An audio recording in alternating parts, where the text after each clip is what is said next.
Howdy, and welcome back to Celebrating Vintage Model Kits. Today we've got another monogram model. This is of the TWA Ford Tri-Motor. This kit was issued in 1965. It's kit number PA 122/100, which meant that it was a dollar kit. It's box scale. It's 1/77th scale is what it measures out to. This kit was first issued in 1956, kit number P1598, and this was in the Admiral Byrd Antarctic Expedition markings of 1929. Had skis, had a little dog sled group, a few figures that came with it. It was part of the very first issue of kits from Monogram in the mid-50s. So let's take a look at this particular issue of it. So we've got a little bit of damage on here. I'll point out there's some silverfish chewing on the edges over here. Doesn't take away much from the box top itself from the view of it, because it's in this white area, and it kind of actually blends in a little bit with it. I didn't even realize when I first gotten it that was actually some damage to it. So you've got a very stylistic rendition of the scene here. You've got a really tight rendition of the aircraft to make it really pop out of there. But, the background is just, simple line drawings, a little bit more tighter on the figures. It does have the artist's signature on here. This is Dick Locker, who was a prominent artist for Monogram in the 60s and 70s. He passed away in 2007. He did a lot of the Dick Tracy stuff in the mid-80s on. He replaced Chester Gould, who had created the Dick Tracy cartoon and comic strip series. So he replaced the original creator. He's also a Pulitzer Prize winning illustrator. He did editorial cartoons for the Chicago Tribune and won a Pulitzer Prize while doing that. And he had a 20-year career with the Air Force, U.S. Air Force, and the Air Force Reserve as a pilot. I've read that he flew during the Korean War and was also a test pilot for a while as well. So pretty great guy. Unfortunately, he is gone as well. So let's look at the kit itself. You've got the nickname, the Tin Goose on here, which was the nickname for the Ford Tri-Motor. And they've got decals included for the TWA 25th anniversary CAA flight. So TWA got a hold of a Tri-Motor, painted it up to kind of look like one of their old aircraft, flew it around the country in honor of that anniversary. Bottom corner here, you've got the older style Monogram 4-star logo. On the side, you've got a little bit of information about the aircraft itself, more logos. On this side here, you've got some renditions of some of their other civilian aircraft. Got the 1965 date, some more logos. And on the box end here, you do have the kit code and box cover on the side. And the same thing with this end here. So let's see what we got inside. It says still, even in 65, was still using the lithograph that was glued onto a hard box. You can see it wrapped around. These were all hand glued onto these boxes. It's probably one of the last ones of that style of box. So we've got our instructions, we've got some decals, and we got a little insert from Monogram. A little hobby catalog promoting their 1/8 scale giant Stingray. That was $11, pretty expensive for them. You fold it open, you got all the different cars that were available, from classics to show cars. Looks like all in 1/24 scale. They did do a little series of 1/32 ones. They were adaptable to slot cars. Slot car racing in the early 60s was pretty popular. So a lot of the makers made car bodies that you could put on slot car chassis. On the inside here, you've got a couple more of their larger scale, 1/8 scale cars, a motor, some of their hot rods and dragsters. And their aircraft series, civilian and aircraft models. These are all in kind of box scale stuff. On this side over here, here's when they started making some consistent scale, their quarter scale, which is 1/48 scale, their famous series planes. The 49ers were all 1/72nd-ish kind of stuff. These were all real small size kits. And some of the military and boats, they didn't do a whole lot of this. Monogram stuck mainly with cars and planes. So that's what you got there. Take a look at their instruction sheet here. Pretty large size sheet, as you can see here. Yeah, kind of hard to see. So you got a repetition of the box cover art. And then pretty extensive history given to you here, which was kind of nice. And talking about how they went to Ford Motor Company's archives to get their plans, to make their detail scale. And they call it 5/32 inch equals 1. So that translates to 1/77. And so here's some painting guide information.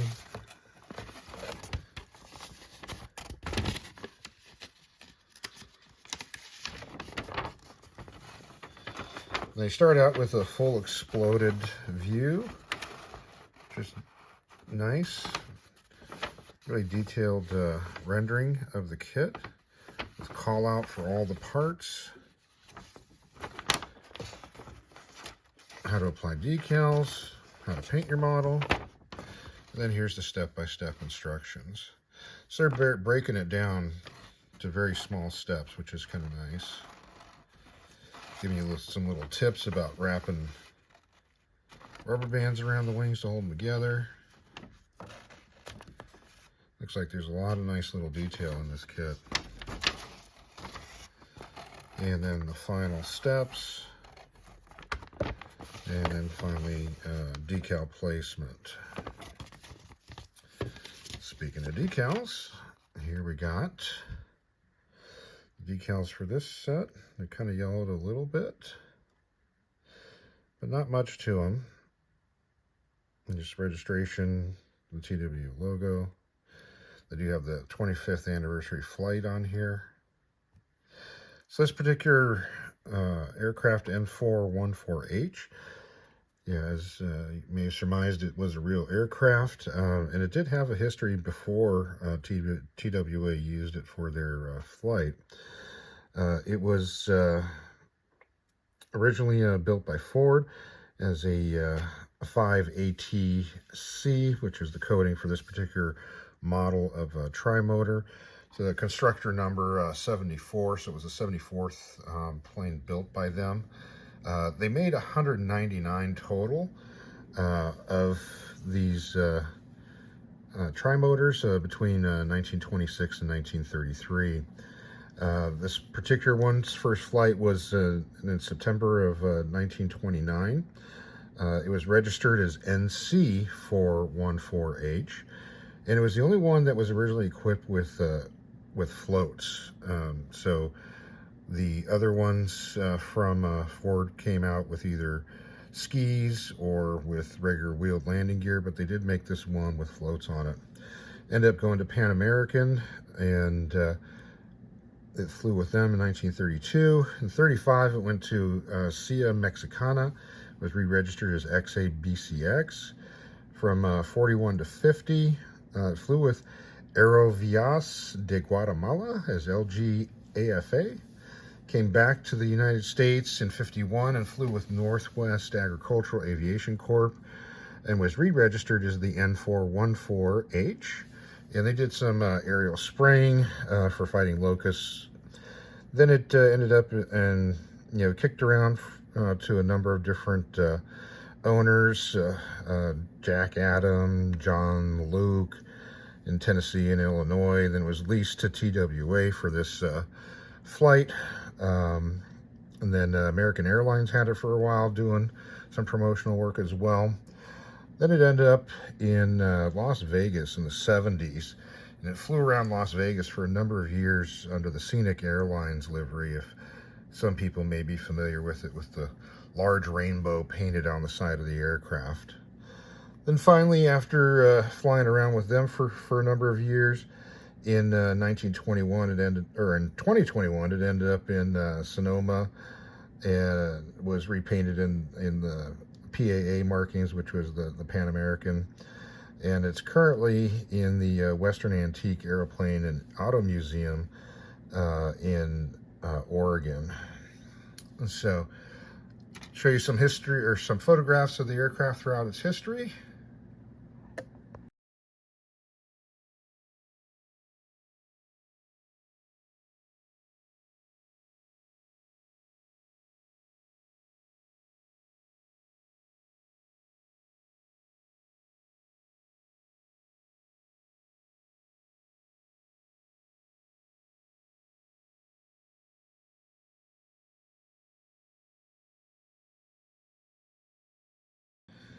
Now let's take a look at the kit. So here we've got fuselage halves. Kind of an unusual way of building this one. You've got two halves, and then you've got a long piece making the bottom. It's kind of worked out with this corrugated fuselage, or corrugated skinning. It kind of give you a closer look of how they do the corrugation. I think pretty nice, especially when you consider, you know, this originally came out in '56. Some pretty fine detailing on here. Maybe a little oversized on some of the riveting, but pretty finely detailed. So you get your two fuselage halves, get them together. And that won't quite fit here. You do have this center spot here for aligning it correctly, since there is no bottom to this fuselage when you're assembling it. So you get that together, and then you put your bottom across there. It's kind of a different way of making it, but works out well since you've got a squared off bottom aircraft. So there's your fuselage. Got your landing gear and strut. Got a tree with some parts still on it. Again, some more landing gear parts. Struts and stuff for the engine nacelles. Tiny little propeller. Pretty well rendered for this scale. Then you get your engine nacelle. Some nice little details. You've got your top wing. Continuation of that corrugated look. Your bottom wing parts. Not much for locator pins on these, just a couple.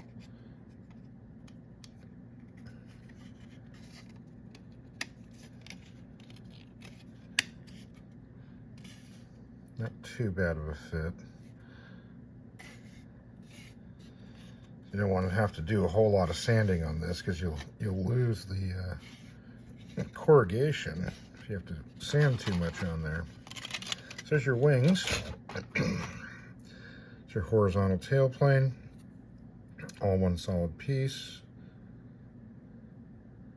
It's your rudder with the tail wheel attached.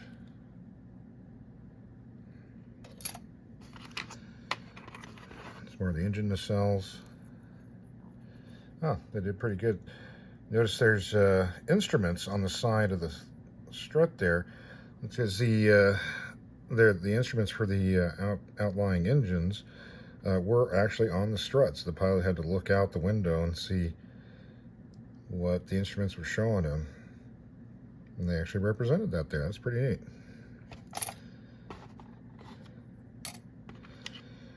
You've got your clear for the cockpit. Not too bad. Somewhat thin. You got your cabin windows. These are a little thicker. They do have kind of a strange, I don't know if you can see it there. The molding is a little off, so you get these kind of almost like teardrop shapes inside of them. So that's a little off-putting. That's where it gets a little thick on the plastic. You can see on the side there. So those aren't molded too well. There's a little triangle for the roof of the cabin, or the roof of the cockpit, I should say. Then you got your wheels. Not much to them. Here's one of the propellers again. Get a little more up close with that. Not too bad. And then you've got your engines. These are kind of nicely detailed, which is good because they're exposed. Some versions of this aircraft did have like a Townsend ring or a speed ring, you know, on the engines, but this model's got just raw exposed engines. And that's it. So, pretty interesting kit for being 1956. I think it's pretty nicely detailed and fairly well done. So I mentioned earlier this was the second issue of the kit. The first issue was in 1956. I actually have a box from that 1956 issue of the kit. Unfortunately, the kit's gone. But you can take a look and see what the first issue of that kit looked like. It's not in the best of shape. There's a little soiling over here. But I think it's neat because you got the aircraft on the skis in Antarctica. And you actually did get in the kit this little dog sled team, these guys. So kind of a neat kit on the side. Got some of the other aircraft, part of that first group of planes, the P series. Some more of the P series on this side. On the end. Yeah, it's a little hard to get in there. There we go. So you got the plastic kit, P15, so P stood for plastic. Eventually they changed the P series to, you know, PA for aircraft. But the very first ones, the whole line was just P series, whether it was car, ship, boat, didn't matter. Monogram, all plastics. They're really emphasizing the plastic. This was when Monogram was shifting from wood, or wood and plastic combo, to all plastic. So they're really emphasizing the plastic part on this. Again, all plastic. There's that, and the instructions were still in this box when I got it as well. As you can see, it's pretty similar to what was used in the 65 issue, just different information, different photograph, but the layout is still the same. With the exploded view. This does show the ski set that would come with it.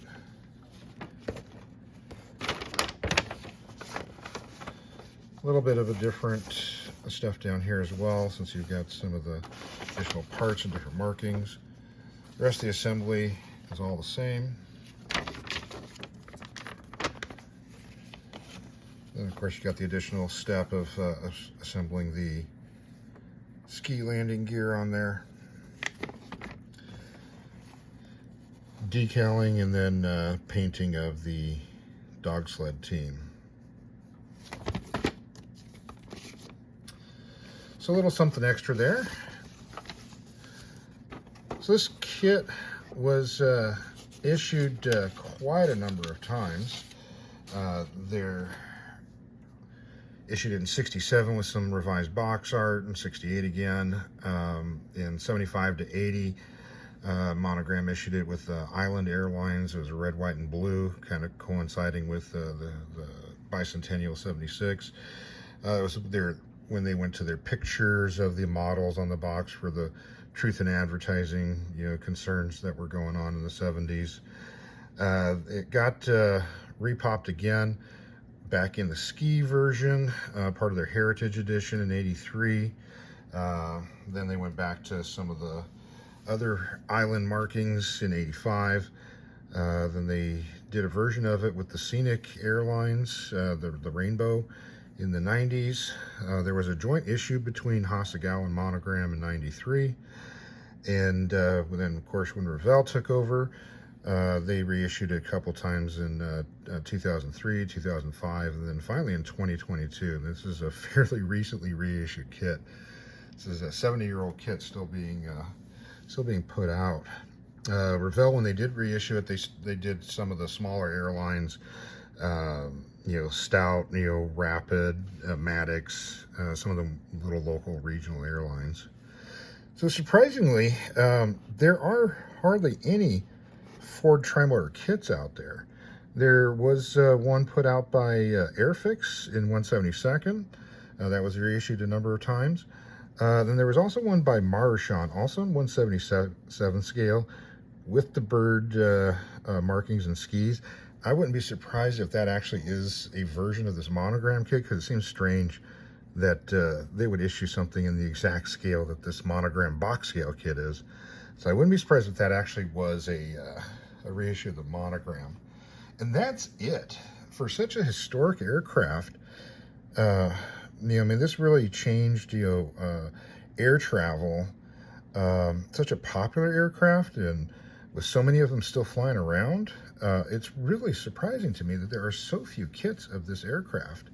This seems like a plane that the current makers would do very well with if they produced a modern kit of this, especially if they did one in 48 scale, since 48 scale and a little larger scale kits have become so popular.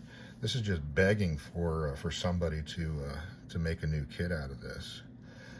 So that's it for today. If you've built one of these or one of the variations of the kits that have been produced over the years, let us know in the comments. One other thing, we're also trying to get together photographs of viewers who have built kits. So if you've built any of the kits of the models that have been featured so far in our video series, send those in. I want to put together a video of all the viewer builds of these kits. The email's in the channel description, so you can send that to celebratingvintagemodelkits@gmail.com. That would be fantastic. I think everybody'd like to see what's being done with some of these old kits. And so, as usual, we'll exit with some boxes of the other issues. And thanks for watching. It's surprising to me how quickly this channel's grown, but I really appreciate your viewership. So thank you very much for that, and have yourself a great rest of your day.